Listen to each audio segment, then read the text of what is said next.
Hello everyone. आज हम बात करेंगे इकोनॉमिक्स का सेकंड चैप्टर, जो संसाधन के रूप में लोग, इस चैप्टर का नाम है। इसमें हम किस किस टॉपिक पर बात करेंगे वो भी यहाँ पर दिया हुआ है। तो सबसे पहले हम जान लेंगे ये इसमें जो लोग हैं या जनसंख्या है, इसके बारे में पहले जान लेंगे। जनसंख्या वह है जिसको हम माने तो सकारात्मक है।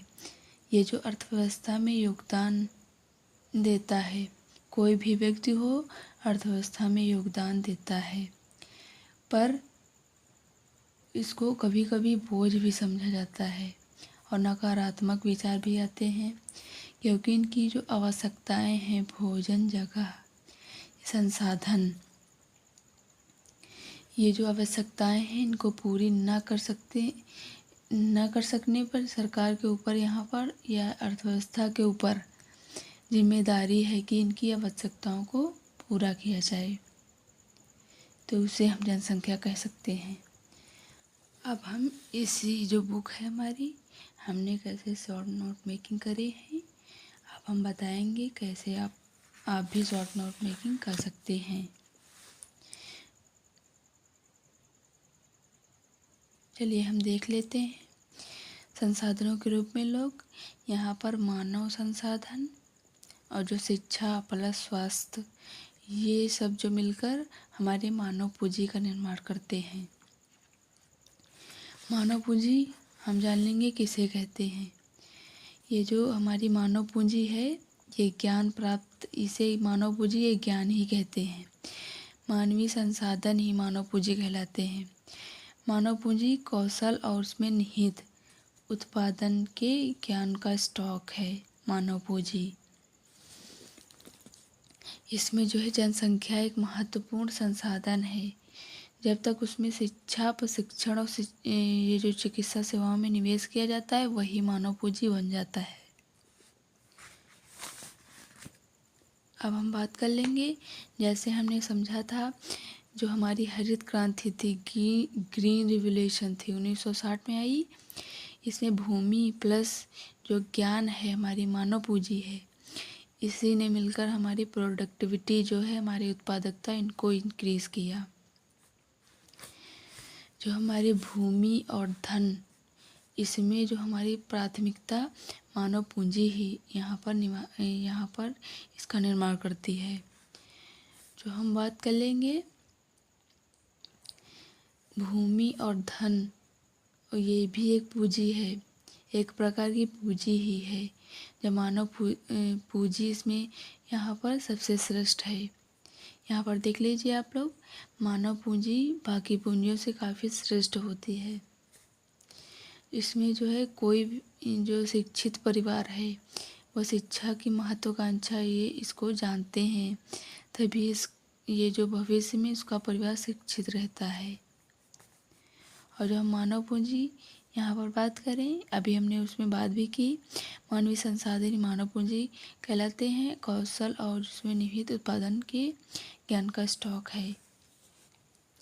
और जो जनसंख्या, अभी हमने उसकी भी बात की। जनसंख्या एक महत्वपूर्ण संसाधन है, उस पर शिक्षा, प्रशिक्षण, चिकित्सा सेवाओं का निवेश किया जाता है, तो वही मानव पूंजी बन जाता है। अब हम बात करेंगे अर्थव्यवस्था के सेक्टर जो हैं। पहला है प्रकृति का दोहन करके, जैसे एग्रीकल्चर, ये प्राथमिक सेक्टर में आ जाएगा। जो हमारे द्वितीयक हैं, ये प्राथमिक प्लस अन्य से बनी है। द्वितीयक ये, इसमें विनिर्माण वगैरह आ जाते हैं। उत्पादन पर प्रक्रिया करके, यहाँ पर एग्जांपल हम समझ सकते हैं, जैसे हमने गेहूँ प्राथमिक सेक्टर से प्राप्त किया, इसको हम मैन्युफैक्चरिंग करके यहाँ पर ब्रेड का निर्माण कर सकते हैं। और जो हमारे थर्ड में आ जाएगा, इसमें उत्पाद होता है अमूर्त या इंटेंजिबल। इसमें सेक्टर आएंगे व्यापार, परिवहन, संचार, पर्यटन, शिक्षा, स्वास्थ्य। शिक्षा, जैसे आप लोग स्टडी करते हैं और जो आप इसको इंटेंजिबल है, इस तत्व को आप छू नहीं सकते, सिर्फ महसूस कर सकते हैं। ये क्रियाएं आर्थिक क्रियाएं कहलाती हैं जो राष्ट्रीय आय का मूल्यवर्धन करती हैं। सबसे पहले हम समझ लेंगे इसमें राष्ट्रीय आय किसे कहते हैं। राष्ट्र की एक वर्ष की कुल आय, उसे हम राष्ट्रीय आय कह सकते हैं। अब हम बात कर लेंगे इसमें जो हमारी क्रियाएं होती हैं, ये जो बाजार क्रियाएं और जो गैर बाजार क्रियाएं, ये जो सरकारी सेवा सहित होती हैं, इसमें वस्तुओं सेवाओं का उत्पादन शामिल होता है। इसमें गैर बाजार क्रियाएं, ये जो स्व उपभोग की क्रियाएं, जैसे इसमें परिवार, महिला, जो इसमें है जो हमने अभी बात की थी पुरुषों और महिलाओं के आर्थिक विकास। यहाँ पर आप लोग देख लीजिए, यहाँ पर हमने अभी टॉपिक बताया था कि हम क्या पढ़ेंगे इसमें।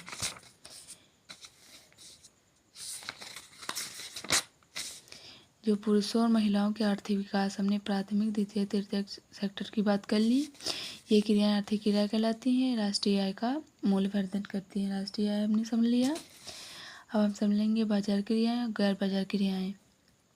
सरकारी सेवा सहित वस्तुओं और सेवाओं का उत्पादन सम्मिलित होता है। जो गैर बाजार क्रियाएं, ये स्व उपयोग के लिए संबंधित होती हैं। इसमें उपभोग प्रसंस्करण ये सब कुछ शामिल होता है। यहाँ पर देख लीजिए आप लोग, पर इसमें जो है महिलाएं, इनका कम ध्यान दिया जाता है। जो बाजार क्रियाएं, इसे बेचकर धनार्जन यानी धन को हम अर्जित कर सकते हैं। इसमें पुरुष, इसमें काफ़ी महत्व है। शिक्षा, इसमें पोषण का भी ध्यान दिया जाए। इसमें हम अभी बात करेंगे इसमें। अब हम बात करेंगे जनसंख्या की जो गुणवत्ता है। यहाँ पर देख लीजिए आप लोग, जनसंख्या की गुणवत्ता। जो जनसंख्या की गुणवत्ता जो हमारी इसको बढ़ाती है, शिक्षा और स्वास्थ्य। और जो हम साक्षरता की बात करें, 1951 में 18% थी, 2018 में 85% है। जिसमें पुरुषों की अपेक्षा जो है महिलाओं को कम यहाँ पर एजुकेशन में ध्यान दिया जाता है। जो पुरुषों की शिक्षा है 16%, जो 16% अधिक है महिलाओं से। जो हमारी यहाँ पर योजनाएं चलाई जाती हैं इन्हीं सेक्टर को इंक्रीज करने के लिए। जो सर्व शिक्षा अभियान, शिक्षा का अधिकार हमारा, इसके जो है संविधान संशोधन यहाँ पर, इसके ज़रिए शिक्षा का अधिकार एक अधिकार दिया गया। इसके लिए मिड डे मील, पोषण या सेतु पाठ्यक्रम, इसका यहाँ पर शिक्षा की बात करें, बुक में शिक्षा ने विकास के नए क्षितिज खोले हैं और जो नई आकांक्षाएं देकर जीवन के मूल विकसित किए हैं। समाज का विकास शिक्षा के बेस पर ही यहाँ पर है। इसलिए लड़कियों की शिक्षा पर विशेष ध्यान दिया जाता है। जिसमें प्रत्येक जिले में प्रगति निर्धारक नवोदय विद्यालय की स्थापना किए जा रहे हैं और जो व्यावसायिक शाखाएं, इनको विकसित किया जा रहा है। यहाँ पर आप लोग देख लीजिए, भारत में 6 से 14 वर्ष के आयु जो वर्ग में सभी स्कूलों में 2010 तक जो प्राथमिक शिक्षा ये प्रदान करने की दिशा में सर्व शिक्षा अभियान चलाया गया है। सर्व शिक्षा यानी सभी को शिक्षा प्राप्त जो अभियान। स्वास्थ्य जो रोगों से लड़ता है, क्षमता बढ़ाता है और जो इसके जो स्वास्थ्य, इसके रोग निवारण के लिए अस्पताल, इसमें इसको जो विकास किया जाता है। इसके निवारण के लिए स्वच्छता, पोषण, व्यायाम इसकी आवश्यकता होती है। इसमें उपाय अपनाने की यहाँ पर व्यवस्था की गई है। जीवन प्रत्याशा और जन्म दर, मृत्यु दर, जो हमारी जीवन प्रत्याशा है ये जो 69.4 जो ईयर, इसमें यहाँ पर जीवन प्रत्याशा में ये समझा जाता है कि इसमें कोई व्यक्ति देश में जो औसत कितना जीता है। और जन्म दर यहाँ पर इसकी मृत्यु दर, और जन्म दर मृत्यु दर के बारे में हम समझ लेंगे। यहाँ पर आप लोग देख सकते हैं शिशु मृत्यु दर से अभी पा रहा है 1 वर्ष में ये 1 वर्ष से जो कम आयु के जो शिशु जो हैं इसकी मृत्यु से है। इसे हम शिशु मृत्यु दर कह सकते हैं।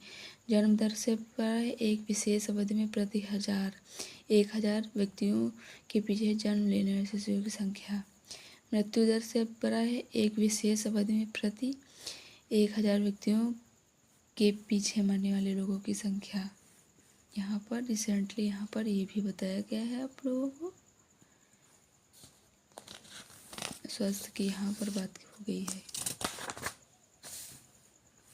अब हम समझ लेंगे बेरोजगारी की बात करेंगे।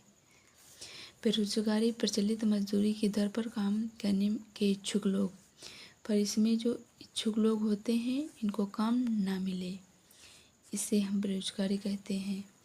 इस बेरोजगारी की आयु वर्ग होता है 1559, जो यहाँ पर इनके बीच में जो आयु है ये कामकाजी आयु।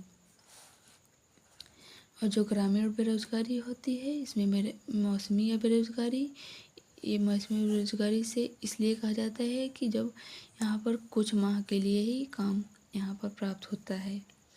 जो प्रच्छन्न बेरोजगारी, इसमें जो अतिरिक्त श्रम समझ लेंगे, जैसे एग्रीकल्चर है, इसमें आवश्यकता है 2 लोगों की, पर यहाँ पर इसमें कृषि में लगे होते हैं 4 लोग, पर आवश्यकता 2 लोगों की है पर 4 लोग इसमें काम करते हैं।